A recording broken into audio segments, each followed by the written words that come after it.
লাগছে বউয়ের সাথ বলে তোলো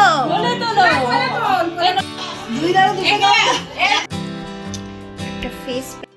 হ্যালো এভরিওয়ান, কেমন আছেন আপনারা সবাই? আশা করছি আপনারা সবাই ভালো আছেন এবং সুস্থ আছেন। আমার আরেকটি নতুন ব্লগে আপনাদের সবাইকে স্বাগত। আমরা আবার চলে এসেছি আমাদের দেশের বাড়িতে। আপনারা নিশ্চয়ই দেখে সেটা বুঝতেই পারছেন। তো কেন এসেছি সেটা তো আপনারা জানেনই। আগের ব্লগে আপনাদেরকে বলেছি আমার বোনের স্বাদ। আমার এক বোনের বিয়ে হয়েছে এই আমাদের দেশের বাড়ির আশেপাশে। তো সেখানেই আজকে আমরা যাব। সবাই বলতে আমার মা, আমি আর আমার ছেলে। আমার হাজব্যান্ড আসেনি, ওর অফিস চলছে। ও যদি পারে বলেছিল সন্ধ্যেবেলা আসবে। তো সত্যিও সন্ধ্যেবেলা এসেও ছিল। তো আমরা তো সবার আগে এসে গেছি। সকাল 9টার মধ্যে আমরা এখানে ঢুকে গেছি। বাড়ি থেকে 8টার সময় বেরিয়েছি। আসতে বেশিক্ষণ লাগে না, 1 ঘন্টা লাগে। আমি তো বাড়ি থেকে শাড়ি পরে আসিনি, আমি এখানে এসে রেডি হয়ে নিয়েছি আর ছেলেকেও রেডি করে দিয়েছি।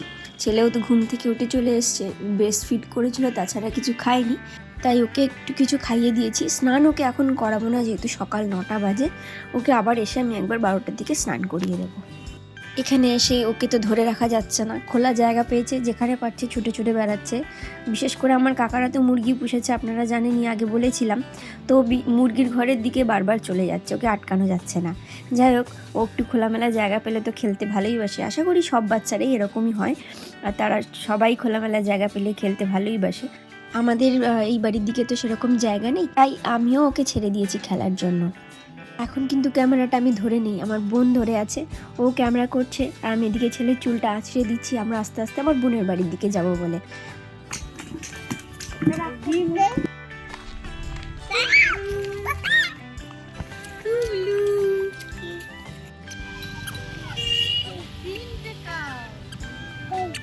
কটা খাও?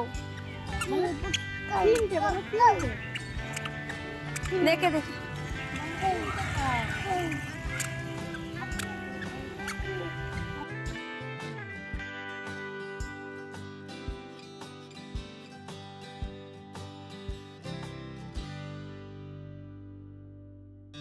এসে ছেলেকে স্নান করিয়ে দিয়ে ঘুম পাড়িয়ে দিয়েছি। এবার আমরা আবার যাচ্ছি, এবার মেকআপ করাবো আমার বোনকে, তাই যাচ্ছি আমি আর আমি। চলুন আপনাদের দেখাবো যে আমার কোন বোনের স্বাদ।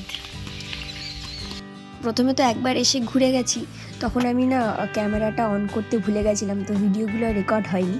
তো দ্বিতীয়বার আমি আবার যাচ্ছি। এবার আমি ছেলেকে স্নান করিয়ে খাইয়ে একটু ঘুম পাড়িয়ে দিয়েছি। তো ওখানে এখনও ঘুমাচ্ছে, আমার মা আছে, আমি আর আমার বোন এখন যাচ্ছি ওদের বাড়ির দিকে। আমাদের গ্রামের দিকে না এই টাইমটা ফুল গাঁথে সবাই আর কি। এই সময় তো অনেক ফুল চাষ করে, গাঁদা ফুল। তো এই সময়টা অনেক বাড়িতে বাড়িতে ফুল গাঁথে, বেশ সুন্দর লাগে দেখতে। ওই যে আমরা যখন এই রাস্তা দিয়ে যাচ্ছিলাম, ডান দিকে একজন তারা বসে উঠোনে বসে ফুল গাঁথছিল। এই যে আমার বোন এখন রেডি হচ্ছে। ওকে আপনারা নিশ্চয়ই আমার অন্য ব্লগে দেখেছেন, ওর নাম বর্ণালী, আর ও আমার সেজো কাকার ছোটো মেয়ে। আজকে ওর 7 মাসের স্বাদ দেওয়া হবে ওর শ্বশুর বাড়ি থেকে। তো এখানে সব রকমের সরঞ্জাম রেডি করে ফেলেছে আমাদের, মানে ওদের নিয়মে ওদেরকে পিঠে করে দিতে হয়, তারপরে 7 রকমের ভাজা। কিন্তু ও জন্য নিরামিষ বানানো হয়েছিল, মানে ওদের নাকি নিয়মে আছে যে যাকে স্বাদ দেবে সে নিরামিষ খাবে এবং হলুদ নুন ছাড়া। তাও আমার কাকিমা সন্দক লবণ দিয়ে বানিয়ে দিয়েছিল। তো ওদের অনেক রকম নিয়ম ছিল, ঠাকুর পুজো থেকে শুরু করে সব রকম। কিন্তু আমার স্বাদের সময় এরকম কোনো নিয়ম হয়নি, মানে আমার শ্বশুর বাড়িতে এরকম কোনো নিয়ম ছিল না। একটু মজা করার জন্য শুধু একটাই খেলা হয়েছিল, ওই যে গামলার নিচে সে প্রদীপ আর শিলনোড়া রেখে দিয়েছিল, আর পায়েস ফেটেছিল কি না এটা দেখেছিল, ব্যাস। আর কোনো নিয়ম আমাদের নেই শ্বশুরবাড়িতে। ওদের অনেক রকমের নিয়ম আছে, সেই নিয়মগুলো ওরা এখন পালন করছে। ওই যে ব্রাহ্মণ এসে গেছেন, তো অনেকটা লেট হয়ে গেছিলো আসলে। ব্রাহ্মণ এসে গেছেন, পুজোও শুরু করে দিয়েছেন। এদের নিয়মে আছে ওই যে চেলি কাপড়, দেখুন আমার বোন পরে বসে আছে, এই চেলি কাপড়টা সারাদিন পরে থাকতে হয়, কিন্তু সারাদিন পরে থাকা তো সম্ভব নয়। তো সেই জন্য ও ওই চেলি কাপড়টা একটু কোমরে বেঁধে নিয়েছিল, আর পরে অন্য একটা শাড়ি পরেছিল।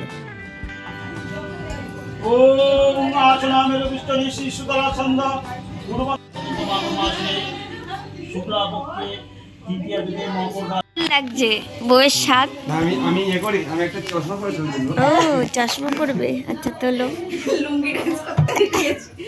আবার ঢাকা ঢুকে এবার যাবি ঢাকা তুলতে যাবো এবার কখন? এবার ঢাকছো এই ঘরে গিয়ে যা যা হ্যাঁ, কেমন লাগছে বউয়ের স্বাদ? তোরা যা কেমন লাগছে বউয়ের স্বাদ? ফটো তুলবো? তুলে নিয়েছি ফটো। সুন্দর সুন্দর লাগছে। আমরা এবার সুন্দর লাগছে, বেঁচে থাকো। এখন ওদের ওই নিয়মটা পালন হবে, চলুন আপনাদেরকে দেখাচ্ছি। এই যে এই গামলি দুটোর ভিতরে একটাই প্রদীপ আছে আর একটাতে শিলনোড়া আছে, পায়েসও ছিল। তো পায়েসটা তো ফাটেনি, আর ও কি তুলেছিল সেটা আপনারাই দেখে নিন। এই আজকে তো বলছি মুখ একটু বিড়বিড় করে যাচ্ছে না, কোলে তোলো, কোলে তোলো, কোলে তোলো। ওই দিদার কাছে দিতে হবে। কোলে নাও। হ্যাঁ দেয় অনেকে দেয় অনেকে করে আঁচলে নে, তুইও আঁচলে নে। ওই তো টয়লেটে নে।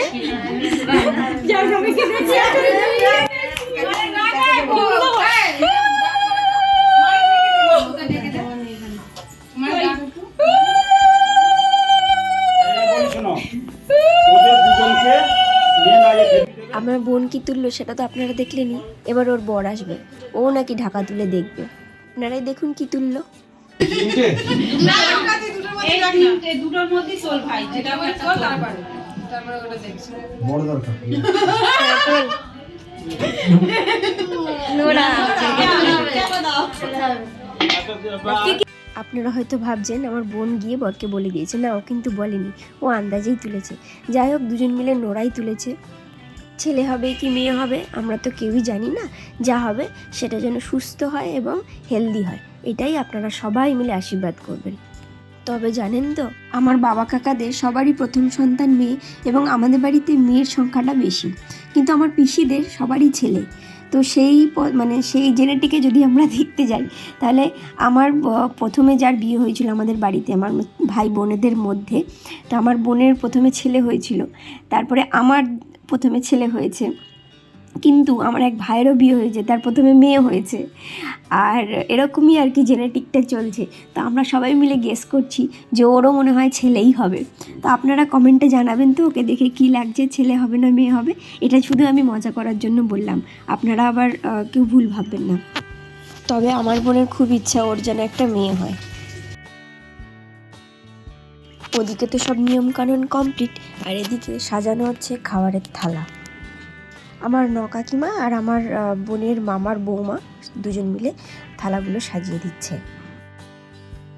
আপনারা হয়তো ভাবছেন দুটো প্লেট কেন সাজানো হচ্ছে।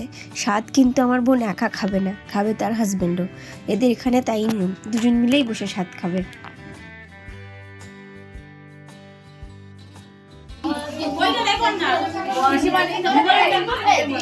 ভুবন তো ওইদিকে, আসবে না হারগিস তুমি যাও তাহলে আরে ভুবন সেই ওইদিকে গোয়াজি নেমে খেতে হবে।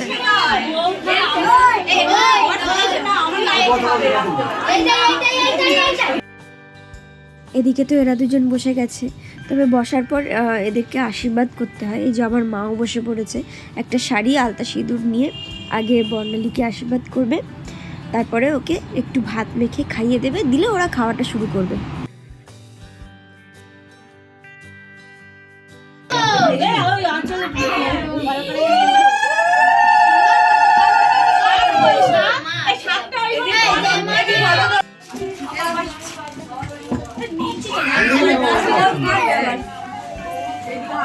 বাবা কি হয়েছে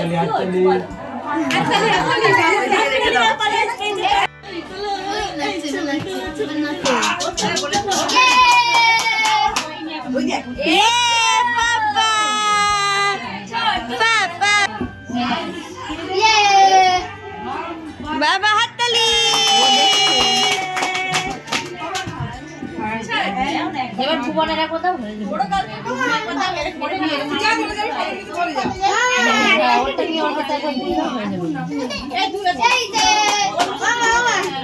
পাপা খাও খাও খাও, পাপা খাও, ওকে একটু মিষ্টি দে, মিষ্টি পায়েস দিস বর্ণালী।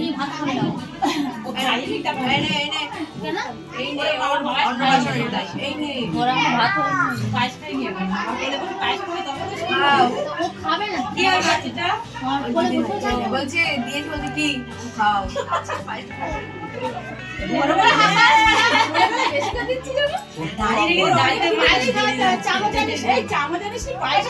আরে চামচ দিয়ে আসো না দিদি।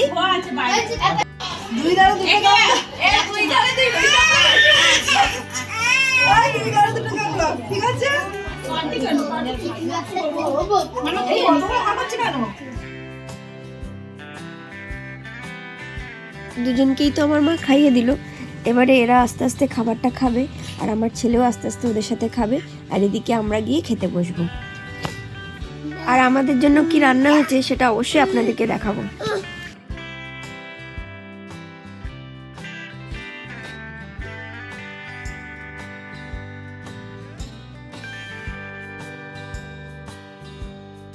এই যে আমি খেতে বসে পড়েছি, আমার সাথে আমার আরও বোনেরা ছিল, তারা সবাই খেতে বসে পড়েছে। তো রান্নায় যেটা হয়েছিল সেটা হয়েছিল সাদা ভাত, শাক ভাজা, ঝুরঝুর আলু ভাজা, মাছের মাথা দিয়ে মুগের ডাল, মাছের মাথা দিয়ে বাঁধাকপির চচ্চড়ি, পাবদা মাছ মানে পাবদা সর্ষে, আর রুই পোস্ত। সাথে ছিল চাটনি, পাঁপড়, মিষ্টি, পায়েস আর সাতমোলা। এই ছিল মেনু। খুবই সুন্দর রান্নাবান্না ছিল, খেতে খুবই ভালো হয়েছিল। তবে একটা জিনিস খারাপ লাগছিল, যার স্বাদ সে খেয়েছে নিরামিষ, এটা একটু খারাপ লাগছিল আমার। যাই হোক, ওদের যা নিয়ম সেই নিয়ম তো পালন করতেই হবে, তাই না? আমাদের খাওয়া দাওয়া হয়ে যাওয়ার পর আমরা আবার ও বাড়ির দিকে রওনা দিয়েছি, আমি আর আমার বোন আর ছেলে। ওকে একটু গিয়ে আবার চেষ্টা করব ঘুম পাড়ানো।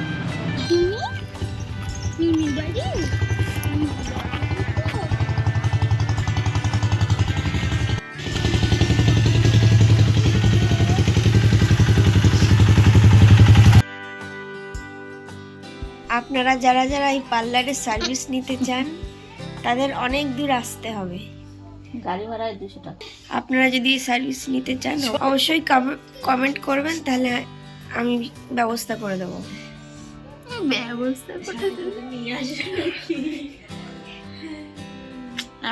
এই যে প্রত্যেকবারের মতন আমি আমার বোনের থেকে সার্ভিস নিতে বসে পড়েছি। সন্ধ্যাবেলায় চাটা খাওয়ার পর ওকে আমি একটু বললাম যে আমার আইব্রোটা একটু ঠিক করে দে, তো সেটাই করে দিচ্ছিল। আর সাথে আমার মুখে একটু ফেস প্যাক লাগিয়ে দিয়েছিল, একটা বিটের রস দিয়ে কী সব দিয়ে বানিয়েছিল, বেশ মাখার পর মুখটা এত সুন্দর হয়ে গেছিলো। যাই হোক, চলুন ভিডিওটা তাহলে আজকে এখানেই শেষ করছি। আবার আপনাদের সাথে দেখা হবে পরবর্তী একটি ব্লগে। আপনারা সবাই ভালো থাকবেন এবং সুস্থ থাকবেন। আমার ভিডিওটি ভালো লেগে থাকলে অবশ্যই একটি লাইক করে দেবেন এবং অপরের সাথে শেয়ারও করে দেবেন। ধন্যবাদ।